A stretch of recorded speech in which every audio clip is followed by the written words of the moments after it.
I want to welcome on our first guest on Barstool Bench Mob, the head coach of the Providence Friars, Coach Ed Cooley. How's everything going, my man? I'm doing well. Given the pandemic, given everything that's going on, I have no complaints. Life is good. My family's healthy. My wife is healthy. My kids are healthy. My team is healthy.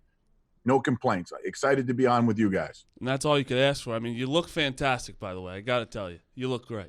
I've been working on my body. That's what I'm saying. I had to get this off my chest right away. I need to know if this is true or not. When you were walking on campus, like pre-COVID times, you see someone walking on campus and you see them wearing like a Duke jersey or like a Georgia. Calling them out. Calling them out. Yes, you bring them right to my office. I'm gonna take them to the office. I'm gonna give them a shirt. And again, I tell them I love them. And then I use the analogy that says, hey, when you get older and you have a partner in life, a spouse, and they come home and suppose it's a female and she's married to John and has Steve on her shirt. That's not a good look. That's not, I know people's parents have gone to other schools, brothers and sisters. I just think that's mad disrespectful. I completely agree. I mean, Steve would be pissed if John was on their shirt. Exactly. Are there any students wearing some arch nemesis Big East rivals around the Providence campus, or is it some random teams around the country usually? Well, one person in particular wears it, and it's my daughter. Oh, no. Oh, no. Yeah, my daughter is a sophomore at Georgetown, so I roll in the crib the other day, right? And I see this Allen Iverson shirt. And and she's like, Dad, I'm like, come on, Olivia, come on. I like the Hoyas a little bit because it's her school, but come on, fellas. So people have Villanova on, they have, St. John's, I don't see too many Xavier Creighton in this neck of the woods, mostly Nova, St. John's, and Georgetown. Interesting. So you, of course, are a Providence guy since day one, went to high school in the area. But with no pro teams in this state, I'd imagine that puts tons of more eyeballs around the state of Rhode Island on your program. So what's it like just coaching at your dream job? You called it your dream job with the Friars. You know what? When you're young, you have these dreams and you say, I never want to wake up. I know I'm dreaming. Like, I know I'm dreaming. Yep. I feel like that every single day, man. Every day I'm blessed. I'm excited. I have an opportunity to be in a position where men and women that have grown up tough in our community and around the country, regardless of your circumstance, if you do the right thing, you take advantage of opportunity, you're authentic, direct, and transparent, you too can live that dream. And it may be in something you never thought you can do. I never thought in a million years, guys, I'd be the head coach of Providence College. I mean, I want to play for Providence right now. I'm about to run through a brick wall right this second. That's awesome. I mean, literally, every single day you're living your dream, and that's what you're doing. Every time I'm on 95 and I'm coming up, I grew up in the south side of Providence. It was a tough area. And every time I drive by that exit now, I get the goosebumps. When I go in the back of the Dunkin' Donuts Center and go in and, I'm actually the head coach. It's a surreal moment. And I've been here now 10 years. The feeling doesn't change. I love that. And that's what, I wanted to ask too, because you went to Stonehill College, right? I did. Which is, my roommate went there, which is crazy. It's like a smaller school. And when I heard that, I was like, wow, they went to Stonehill. My question for you is, when did you ever think that you could be a known name college coach at Providence? Because you started in a high school, you went back to Stonehill, you went to Fairfield.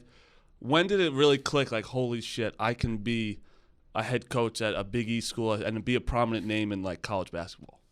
I don't know if I could be a prominent name yet. I saw some of the things Coach Skinner was doing, who was a dear mentor of mine, a big brother, father figure type person. And I just kind of watched everything he did. And then I would look around the country and I was very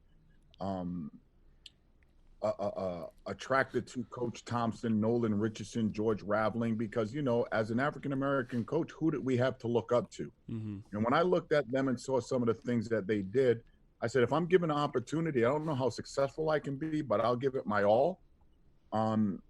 And it really, I would say in 2001, when we won the Big East championship at Boston College, when we were at Madison Square Garden, I said, you know what? I'm going to be a head coach one day. I don't know if I'm going to be good. I don't know if I'm going to be bad, but damn it, I'm going to be a head coach. So every day I woke up, I worked as an assistant, yet thought as a head coach.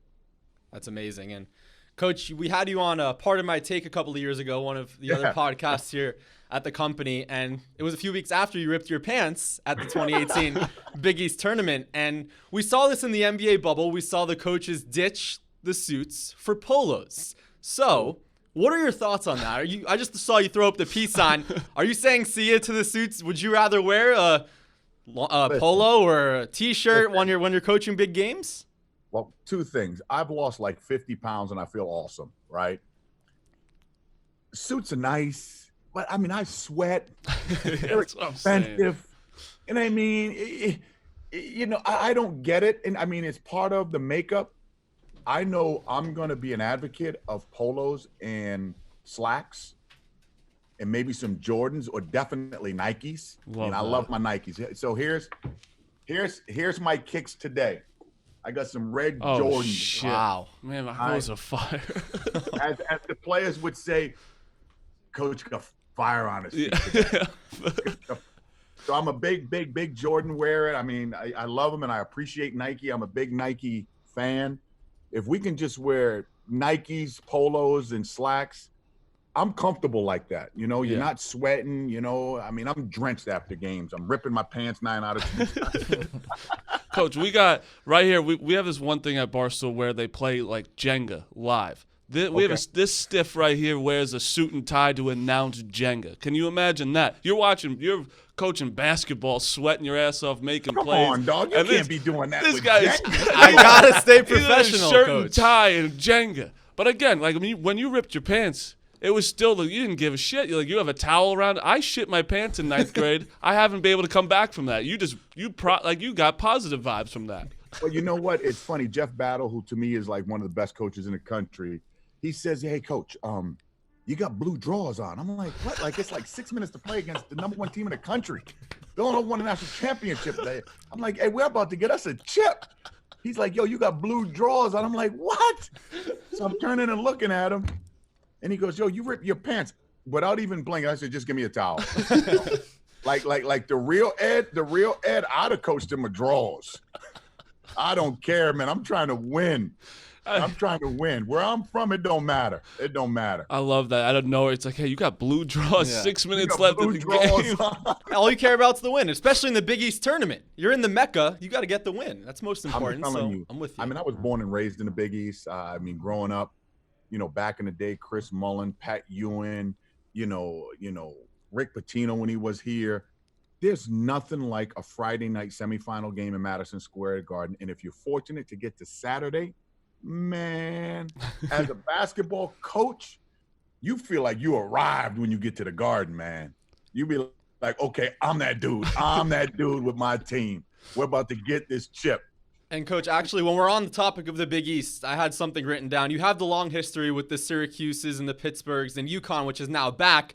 But since they've left, you've added the Creighton and the Xavier and the Butlers. So we wanted to get your thoughts. Like, what are your thoughts on the state of the Big East compared to the group of teams you've had in the past with the history side of it? How do you feel about what you've got? Well, again, Coach Gavitt, God bless him, and his vision on developing the Big East, and now Val being our commissioner, carrying the torch. There were a lot of naysayers earlier when the Big East was dissolved, and the football schools went their way and the basketball-centric schools went their way. If anything, we've grown and got better. It's a little bit more exciting because, most schools are like schools in philosophy and education and size. So, I mean, I miss playing Syracuse. I miss Pittsburgh. Those were great games, Notre Dame. Yet adding a Creighton, a Xavier, a Butler, they're quality basketball organizations, and it's basketball only. We don't have to worry about the distraction of football. So it's been great for us. I'm really excited that Connecticut's back in the Big East. They belong in the Big East. It's a natural fit in the Northeast. It gives us another high-level game at the Dunkin' Donuts Center. It's awesome. I mean, we have not skipped a beat. If anything, we've exceeded what many of the so-called experts that haven't called a timeout in their damn life. Well, the Big East is going to struggle and blah, blah, blah, blah, blah, blah, blah. Kiss my ass. I'm with you. They don't know shit. Like, you're the one out there every single day in the Big East knowing everything that's going on. These experts don't know anything. But well, I'm not going to say they don't know anything. I'm going to say it. I don't want you to say it. I'm going to say it. They do a great job. If you don't know and you're not in the seat of knowing what you know, all of us are going to have opinions, and I'm pretty sure many of them have probably said, wow, I was wrong, but may never admit it publicly.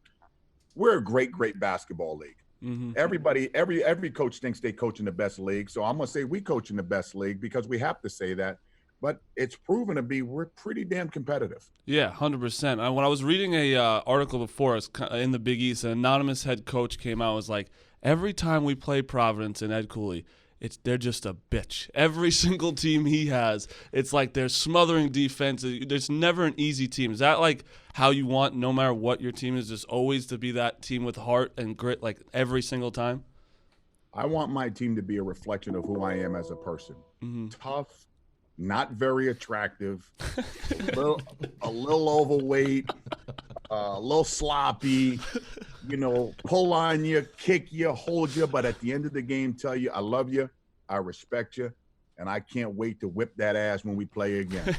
I love that. You know what I mean? I love what I do. I was born to coach. I was born to lead, and I'm very grateful and appreciative to Providence College giving me the opportunity to do it right here at home. Coach, I grew up a Big East fan, and getting those tickets to the Garden was like having lottery tickets. I've watched a ton of those games. I love the way your team plays. You talk about the Big East like it's a great league, which I believe fully.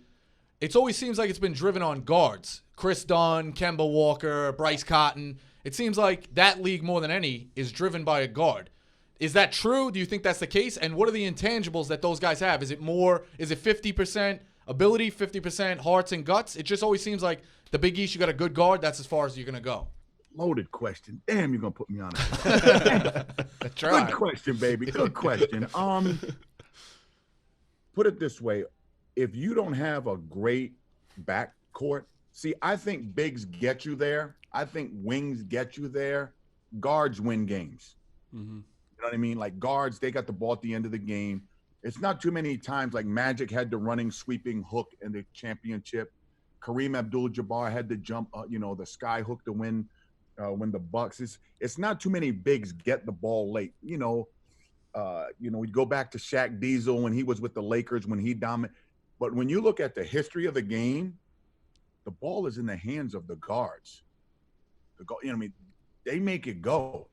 It's like you can't win without a great quarterback. Yeah. If you have a terrible quarterback, it's hard to win. If you have a bad point guard or a bad backcourt, you ain't winning. That's true. So I'm not going to say you need great guards, but it looks like the Big East traditionally, Allen Iverson, going back to Connecticut's great team with Coach Calhoun, his best teams with Chris Smith. If you way back when you guys are younger, yet Chris Smith, he was one of the best players in college basketball. Johnny Dawkins, go back to Duke when it was back that way. Every great organization has great guards, and the Big East is known for it. Look what Jay Wright's done with his program at Villanova. Great guards, man. And put it this way, great guards keep you employed. Yeah, so sure. I may have a team of 5 point guards at some point. Yeah, that's a great quote. The phrase you always hear in March, veteran guard play will get you through the tournament. Great quote. Amen. Yeah. Amen. So, Coach, we just talked about the history. Now, shifting gears to this year, of course, a year unlike any other, and you'll be starting in about a week or so. You guys are in the Maui Invitational. It may not be in Maui, but you still have big games on the schedule. And it's been my dream as a head coach to coach in Maui. I've been there. Of course. But Asheville, North Carolina, same thing. Apples and oranges. A little different. Yeah. So, but you have huge games on the schedule. You start off with Indiana, then either Davidson or Texas, and you'll have one more. So, what plans do you have? And be honest with us to keep the Paradise theme going. You're going to dump some sand in the ballroom when you're watching film, bring out the Hawaiian shirts. You got anything up your sleeve? We're talking about it as a staff, trying to give the players the best possible experience with the Hawaiian theme. So we'll probably have some shirts made that have the Hawaiian theme. I don't know, we may grab some coconuts or something or some pineapples and try to have it at a pregame meal or something. You know me, man. At the end of the day, I would play on the moon.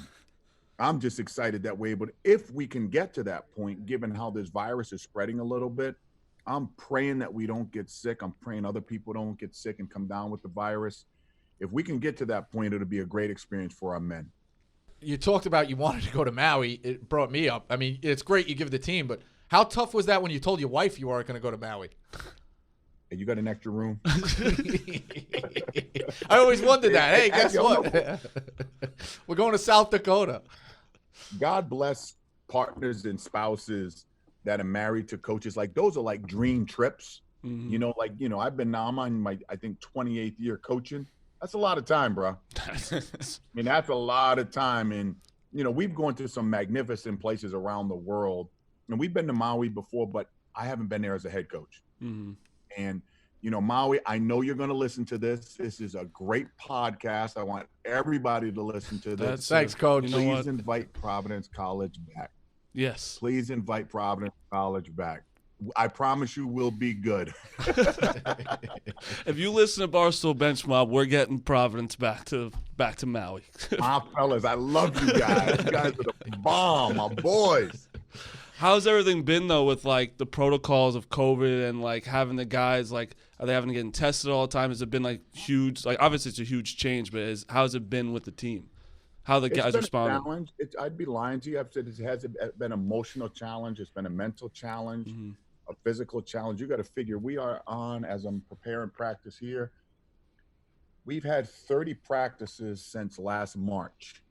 Wow. Oh, Normally we're on practice, I don't know, Probably 100. 70, 80 Yeah. something, 90 something. So, you know, we're a little behind yet. Everybody in the country's dealing with it. And I think the teams that are the most disciplined, I think teams that are following protocol the best they can, the teams that are most connected and understand that change is going to be possible, I think are the teams that are going to adapt to this type of season that we're going to have. The teams that complain and bitch and moan and point fingers are going to be the ones that are not going to embrace what opportunities in front of them. And hopefully my team is not one of those. And Coach, diving into your team even more, you're losing a bunch of seniors, but you're still returning a handful of guys. Last year, you guys were getting hot at the right time. 5 wins against ranked teams in February and breaking tons of records left and right. So with the guys specifically you have this year, what's the vibe heading into this season? Aside from all of the COVID stuff, the group of guys you got in the locker room. I see a really fun-loving group. I see a connected group. I see a very physical group. I mean, this team is going to be one of the more physical teams I've coached in my career. They get it. We're eager to play. I don't know how good or how bad we are because there's no exhibition games. We're holding and grabbing and practicing against one another daily. So, you know, you kind of, you know, you're saying, okay, we didn't play well over here, but played well here when it's black versus white. I like the feel of the team. They've been very coachable. They've been fun to be around. They've showed up. That's a big term. You got to show up. Our players have shown up. They come and give you a hug. We laugh together. You know, they break my balls daily. You know, and I love that. I love that about the players, that they can be authentic and real. I don't like just being the head coach. yeah.